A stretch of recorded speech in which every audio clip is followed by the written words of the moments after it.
Hey guys, welcome back to my channel. If you are new here, welcome. My name is Kiana and I do a lot of sewing and fashion videos. And today we're going to be altering a ton of my clothes. Fun fact, if you didn't know, if you haven't been following me for a while, then you might not know that I used to be a professional tailor. I used to work at Nordstrom in the alterations department. I literally was in the back of Nordstrom every single day for the entire day, just like literally sitting at my sewing machine sewing. I fit people, you know, like the person who comes out and helps you like get pinned, you know? So I did that, I did the sewing, I did it all. I did everything from like women's clothes to men's suits. She's qualified. Yeah, so I worked at Nordstrom. I also worked at Lee's Tailors for a while. So, you know, your girl knows what's up. I have the professional experience to give to you guys. I'm gonna show you how I tailor my clothes and give you little mini tutorials on how I do each thing. But yeah, I hate tailoring though. Like, who enjoys, you know, tailoring their clothes? Maybe you do. If you do, let me know, psychopath. But yeah, I'm gonna take you upstairs, show you what things we're gonna alter. I'm not gonna do a ton, but I'm probably gonna do like 5 different pieces because I've been putting it off and, you know, I would like to wear my clothes. So to the closet we go. Welcome to my closet. I think this is the first time my closet has been in a long form YouTube video. So if you haven't seen it, check it out. Woo, my pride and joy. This is actually my pride and joy. So I pulled some clothes here that we're going to alter. They all need different things done, so I can give you like a multitude of tutorials, you know. We're gonna start with easy. We're gonna start with this dress. So let me throw it on, hold on. Okay, here's the first dress. Cute, right? She could be cute. The issue is it's the knee length. If it was midi, I would love this dress if it was midi. I hate where it cuts, so we're just gonna shorten it. Let me show you the hem. Let me show you what it's on it. This is called a rolled hem, and you wanna use a rolled hem anytime there's a curved hem, like a really dramatic curve. It doesn't need to be dramatic, but the more dramatic of a curve the hem is, the harder it is to hem. But a rolled hem is gonna make it a lot easier to do. So I'm gonna show you how to do a rolled hem for this. Let me pin it up real quick. I want it here. I marked with a little X to signify that this line right here is the hem. For this dress, since it is bias cut, I am gonna throw it up on a dress form. If you don't have a dress form, throw it up on a hanger or something. And I'm going to mark where I want the hem. I'll show you in a second. Let me just show you.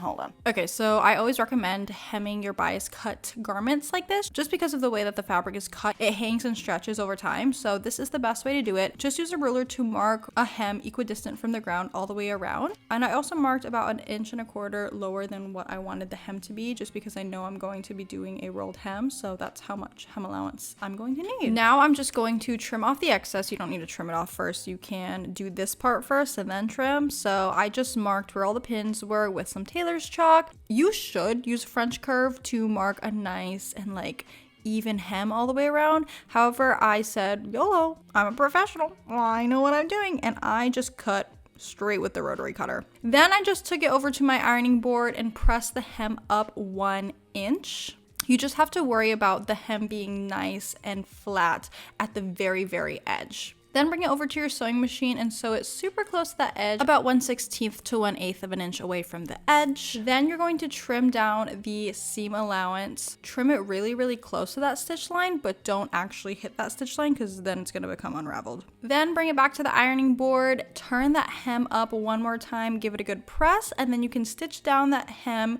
a final time on your sewing machine. And that's how you do a rolled hem. Ta-da! Look at her! Now she's mini, which is much more me. Like, I only really wear mini things.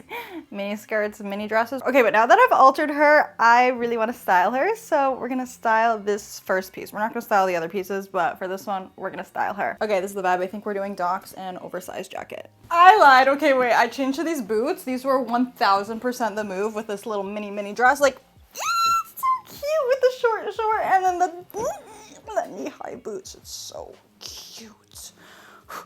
Yeah, this is the vibe. This is the vibe. Now to accessorize. Okay, for accessories, I'm gonna be styling a bunch of Diamond Nexus pieces because this next little portion of the video is sponsored by our friends at Diamond Nexus. So thank you, Diamond Nexus, for sponsoring today's video. Okay, I'm excited to put on all my pieces, but let me tell you a little bit about Diamond Nexus first. So Diamond Nexus offers conflict-free and environmentally superior alternatives to mined diamonds. So they have lab-grown diamonds, moissanite stones, and also they have their own patented diamond simulant, which is their Nexus diamond. Okay, so let me put on the earrings first. Look at my little diamonds. Yay! Okay, so these ones are actually moissanite stones. It literally looks so similar to a diamond, but when you are buying a diamond alternative from Diamond Nexus, you're spending between 70 to 90% less than you would for the comparable mined diamond. It makes luxury a lot more accessible. Now I'm gonna put on this gorgeous ring. I love a little baguette stone. And this is actually a Nexus diamond. So moissanite, Nexus diamonds. So there are differences between the stones, but all of them are made in a lab, which means no mining, no ocean dredging, and all of their diamond alternatives have a lifetime guarantee. Okay, and then just lastly, I'm gonna put on the paper clip necklace. Can I get it? Can I get it? Can I get it with no mirror? Come on, I can do it. I believe in myself. I believe in myself. I believe in...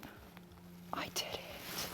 Yes. And if you are interested in Diamond Nexus, I'm gonna have them as the first link down below. They are already having their Black Friday sale, so you might want to get on that. And I have a code for you guys too. I have 10% off, which is also stackable on top of their sales. So if you want 10% off, you can use the code Kiana. Anyways, thank you so much to Diamond Nexus for sponsoring today's video. Let's go finish the styling. Okay, outfit is styled. I added a little hot pink purse to match the hot pink dress. I've actually never worn this purse out. Like, I've not had something to like style it with, so now I have a freaking fit. Okay, next alteration. I'm going to alter another slip dress, but we're not having this one. Obviously, she's already short. Sorry, mom.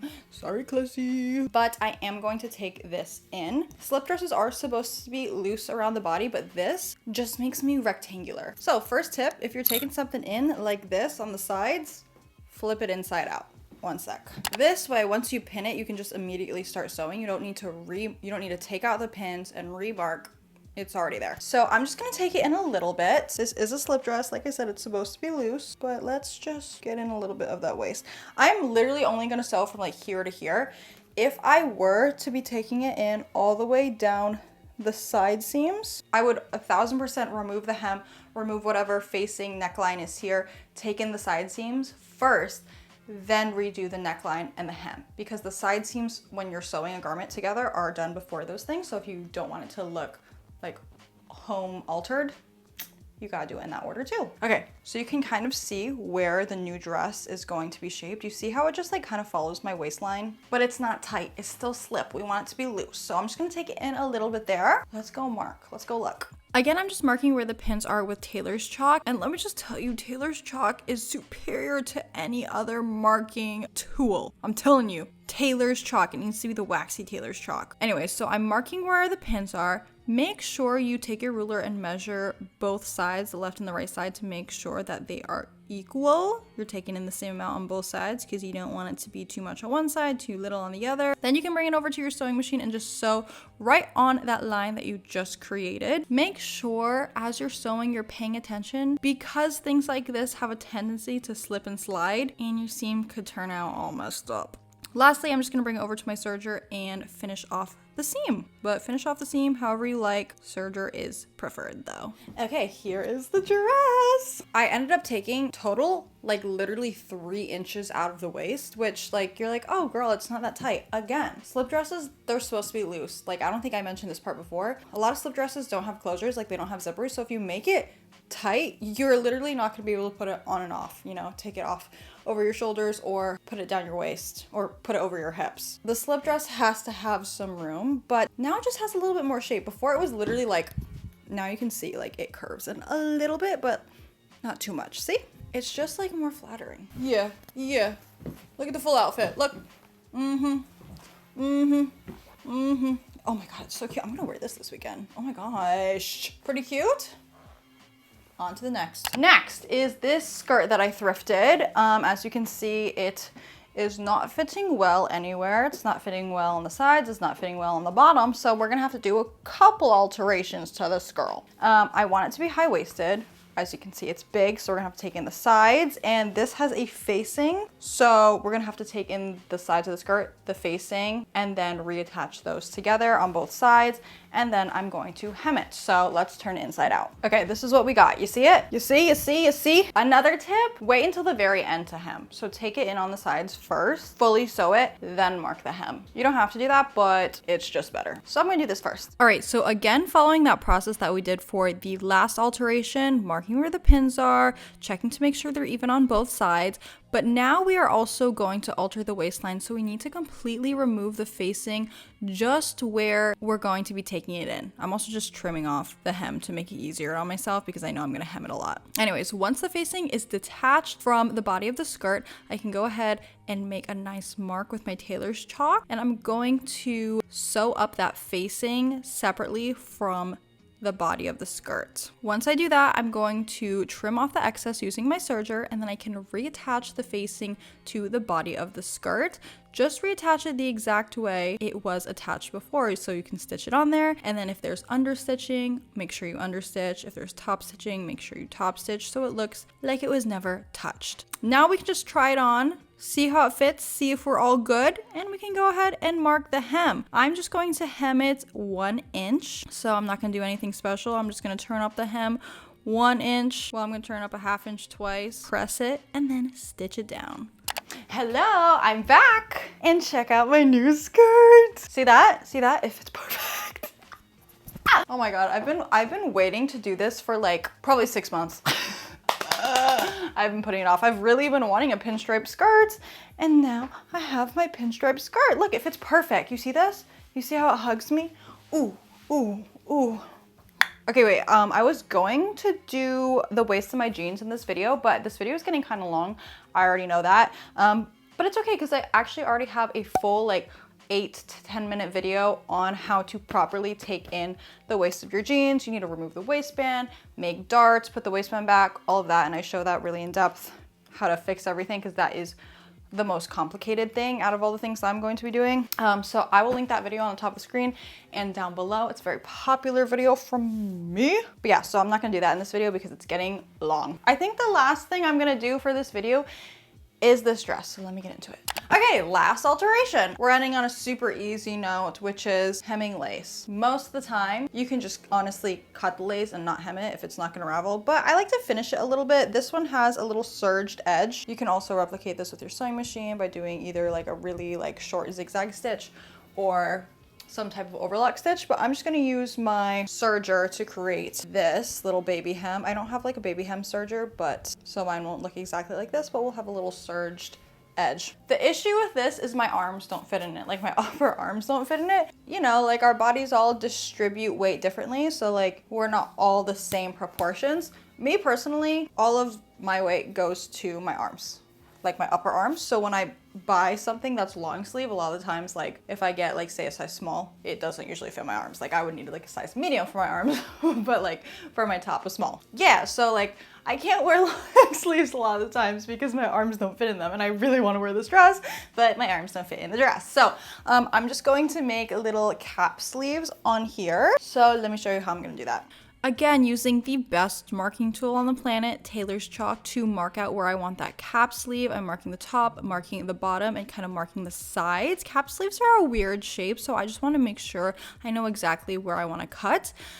And then I'm going to cut it. Again, you can use a French curve to make that line perfect, but I said, I'm a professional.